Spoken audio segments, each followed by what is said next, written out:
అందరికీ చాలా చారిత్రాత్మకమైన రోజు ఇది.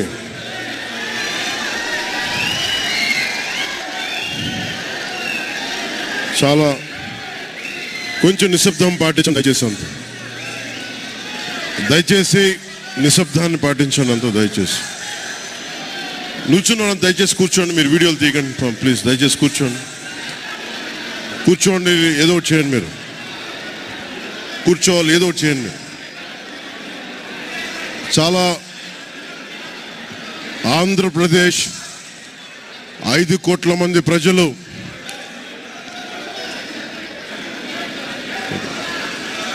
మీరు కూడా కూర్చోండి. చాలా చారిత్రాత్మకమైన తీర్పిచ్చిన రోజు ఇది. ఏ మాటకైతే మనం కట్టుబడి ఉన్నామో ఆంధ్రప్రదేశ్ ప్రజలకి జవాబుదారీతనంతో ప్రభుత్వం స్థాపిస్తాం, ఏ మాట మీద మనం చెప్పామో కూటమి ప్రభుత్వం ఆ మాటను నిలబెట్టుకుంటుంది.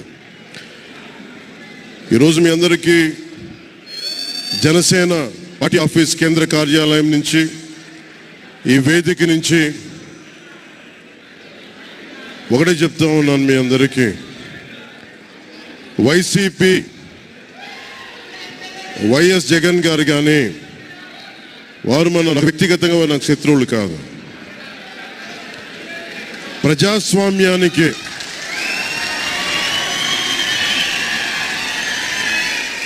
ఇది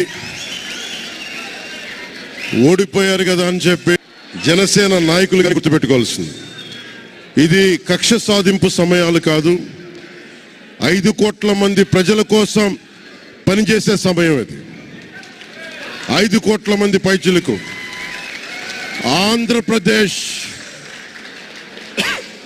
ఆంధ్రప్రదేశ్ విభజన జరిగినప్పటి నుంచి ఈ రోజు దాకా మనం నలుగుతూనే ఉన్నాం. ఆ రోజులు అయిపోయినాయి, ఆ చీకటి రోజులు అయిపోయినాయి. ప్రతి ఒక్కరం బాధ్యతతోటి భవిష్యత్తు తరాల కోసం బాధ్యతని భుజాల మీద వేసుకొని చాలా బాధ్యతాయుతంగా జవాబుదారీతనంతో కూడిన రాజకీయ ప్రభుత్వం, రాజకీయ మనకి ఆలోచన విధానం ఉంటుంది.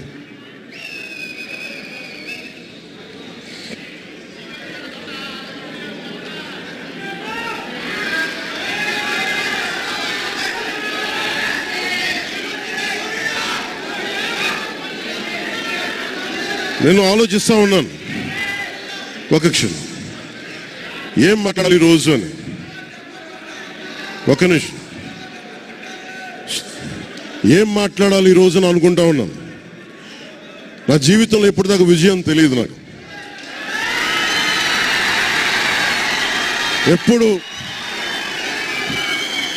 ఎప్పుడు ఒకే ఒకసారి సినిమాల్లో ఉన్నప్పుడు తొలి ప్రేమ అనే విజయం చూశాం.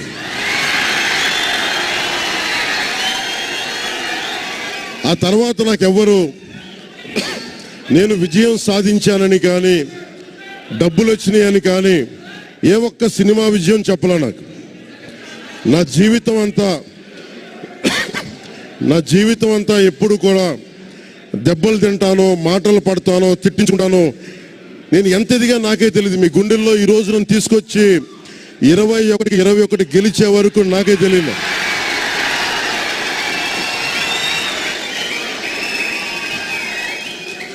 భారతదేశంలో 100కి 100% కొట్టామంటే జనసేన.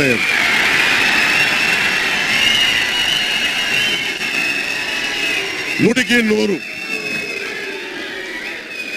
ఇది ఎందుకు ఈ విజయం జనసేన లేదంటే జన సైనికులు, వీర మహిళలు, జనసేన నాయకులది కాదు, కేవలం వారిదే కాదు, 5 కోట్ల మంది ప్రజల ఆకాంక్షదే. మార్పు కావాలి.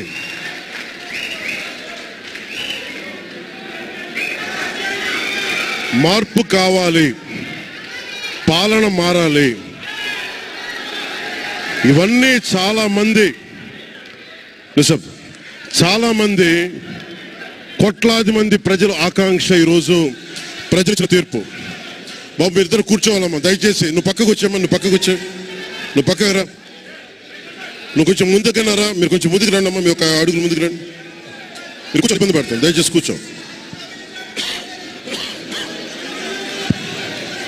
కూర్చోవాలయ్యా, మీరు కూర్చోవాలి. మీరు మొత్తం సభ ఆపేస్తున్నారు. మీరు సాగర్ పక్కర. ఇది మనందరికీ చాలా జాగ్రత్తగా ఉండాల్సిన సమయం. ఇది కక్ష సాధింపుల సమయం కాదు. ఇది ఆంధ్రప్రదేశ్ భవిష్యత్తుకి బలమైన పునాది వేసే సమయం. అన్నం పెట్టే రైతుకి అండగా ఉండే సమయం ఇది. రక్షణ లేని ఆడబిడ్డలకి రక్షణ కల్పించే సమయం ఇది. ఆడబిడ్డల్ని, మహిళల్ని వారి కాళ్ళ మీద వాళ్ళు నిలబడగలిగేలా చేసే సమయం ఇది. నేను ఈరోజు ప్రభుత్వ ఉద్యోగులు కూడా మాటిస్తున్నాను. కంట్రిబ్యూటరీ పెన్షన్ స్కీమ్ నేను చెప్పాను, నేను బాధ్యత తీసుకున్నాను, నేను మర్చిపోలా. ఏరు దాటాక తెప్ప తగిలిసే రకం కాదు నేను. కాంట్రిబ్యూటరీ పెన్షన్ స్కీమ్ దానికి సరి సమానంగా అది కానీ మీకు న్యాయం వచ్చేలాగా సంవత్సరం లోపు తీసుకొస్తాను అని మాట ఇచ్చాం, తీసుకొచ్చి తీరుతాం. ఆ మాట మీకు ఇస్తున్నాం. మెగా డిఎస్సి నోటిఫికేషన్ విడుదల చేయించే బాధ్యత మనం తీసుకుందాం. యువత విలవిల్లాడిపోతా ఉన్నారు, యువత నలిగిపోతా ఉన్నారు. మీ చదువులకి తగ్గ ఉద్యోగాలు కానీ, మీ స్కిల్స్ని పెంపొందించి మీకు ఉద్యోగాలు కానీ, నేను మీకు చెప్తున్నా, నాకు చాలా పెద్ద బాధ్యత ఇచ్చారు ప్రజలు. ఈ రోజున మామూలు బాధ్యత ఇవ్వాల. గెలిచింది, పోటీ చేసింది 21, 2 పార్లమెంట్లు గెలిచింది 100%. కానీ బాధ్యత ఎంత ఉందంటే 175 సీట్లు మనమే గెలిస్తే ఎంత బాధ్యత ఉందో అంత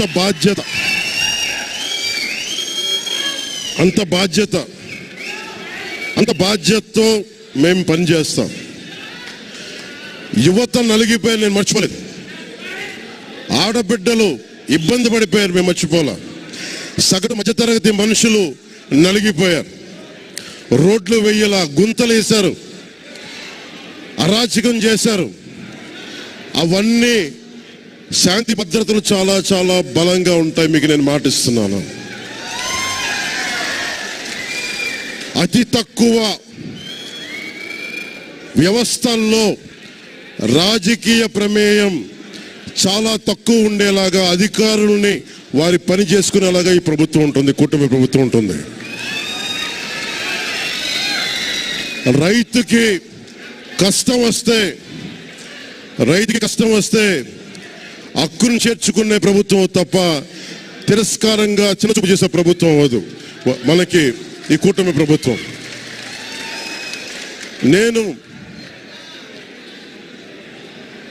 నాకు రాజకీయాలు డబ్బు అవసరం లేదు. నేను మీకు మళ్ళీ చెప్తున్నాను, మీకు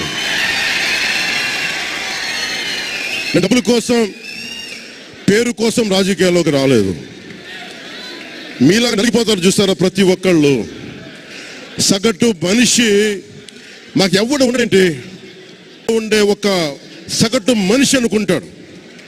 ఆ మనిషి కష్టాలు నేను చూసిన వాడిని. ఆ మనిషికి భుజం కాయడానికి నేను వచ్చాను రాజకీయాల్లో.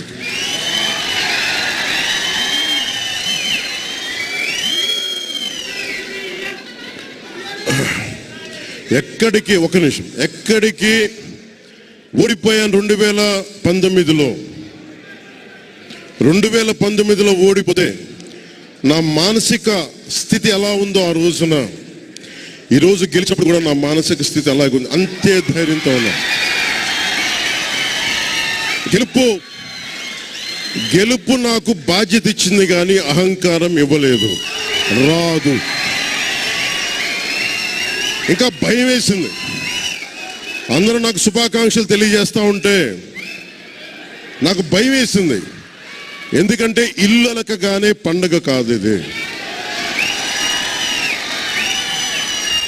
ఇల్లు అలకగానే పండగ కాదు, చాలా చాలా బాధ్యత కూడుకున్నది.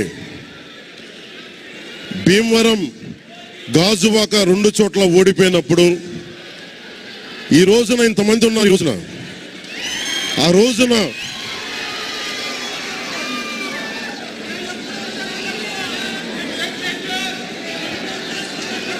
ఆ రోజున నా పక్కన నన్ను నమ్ముకున్న కొద్దిమంది తప్ప, కానీ నాకు ఒకటే అనిపించింది, నేను పరాజయం చూసి భయపడను, ఓటమి చూసి భయపడను. ఓటమి నాకు బలం ఇస్తుంది, ఓటమి నాకు ఉత్సాహం ఇస్తుంది అనుకున్నాను. దేనికంటే నేను ఒకటే నమ్మాను. చిన్నప్పుడు తిరుపతిలో యోగా నేర్చుకుంటున్నప్పుడు ఒకటే నమ్మాను, ధర్మో రక్షితి రక్షిత అని. నువ్వు ధర్మాన్ని నమ్మితే ధర్మం రక్షిస్తుంది అని. ఎప్పుడో ఒక 30 సంవత్సరాలు ఇంకా ముందే 18-19 ఏళ్ళప్పుడు చదివితే, ఈ రోజున ధర్మం కోసం నిలబడ్డాం. ధర్మం కోసం నిలబడితే ధర్మం ఈరోజు మనంటే నిలబడింది. అందుకని మనస్ఫూర్తిగా ఏ శక్తి అయితే కనిపించని ఆ పరాశక్తి, కనిపించని ఆ దేవుళ్ళందరికీ కూడా దయచేసి అరవద్దు, కనిపించని దేవుళ్ళందరికీ కూడా ఈరోజు నేను కృతజ్ఞతలు తెలియజేసుకుంటాను. మనస్ఫూర్తిగా మీ అందరికీ, పిఠాపురం ప్రజలందరికీ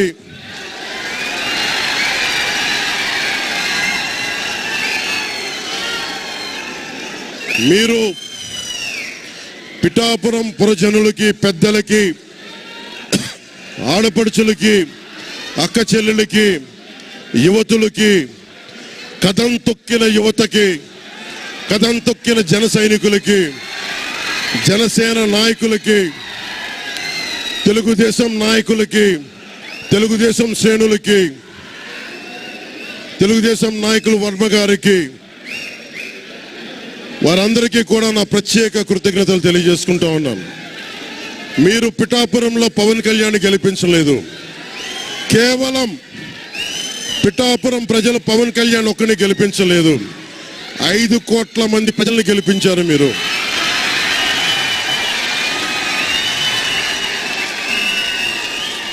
నాకు బలం ఇచ్చారు. ఈరోజు మీరు గుండెల్లో పెట్టుకొని ఓడిపోతేనే ఇంత బలంగా నిలబడినవాడిని, ఇంత బలంగా నిలబడ్డవాడిని. ఇంత గెలిపించి కాదు మీరు ఇచ్చింది, చిన్నపాటి జయం ఇవ్వాల, ఆకాశం అంత విజయం ఇచ్చారు మీరు మాకు, మా కూటమి ప్రభుత్వానికి. ఇది గుండెల్లో పెట్టుకుంటాం, నిలబడతాం, నిర్మాణాత్మకంగా పనిచేస్తాం. మీ కష్టాలలో మీ ఇంట్లో ఒకటిలాగా నేను ఉంటాను, మీ అందరికీ మాటిస్తున్నాను.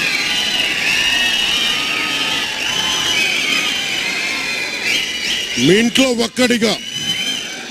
ఒకటే గుర్తుపెట్టుకోండి, మా ఇంట్లో మా కుటుంబ సభ్యుడు నాకు కులాలకి, మతాలకి, ప్రాంతాలకి అతీతంగా ప్రతి ఒక్కరూ ఆలోచించాల్సింది, మా ఇంట్లో కుటుంబ సభ్యుడు పవన్ కళ్యాణ్. మా వాడు అసెంబ్లీలో అడుగు పెడుతున్నాడు, మా కష్టాల కోసం మాట్లాడతాడు, మా కష్టాల కోసం నిలబడతాడు అని చేసి చూపిస్తాను. ప్రభుత్వం ఎలా ఉండాలి, అధికార యంత్రాంగం ఎలా ఉండాలి, రాబోయే రోజుల్లో మీకు అందరికీ చేసి చూపిస్తాం. మళ్ళీ ఒక 10 నిమిషాల తర్వాత మళ్ళీ వచ్చి మాట్లాడతాను. చంద్రబాబు గారు వచ్చారు, వారిని కలిసి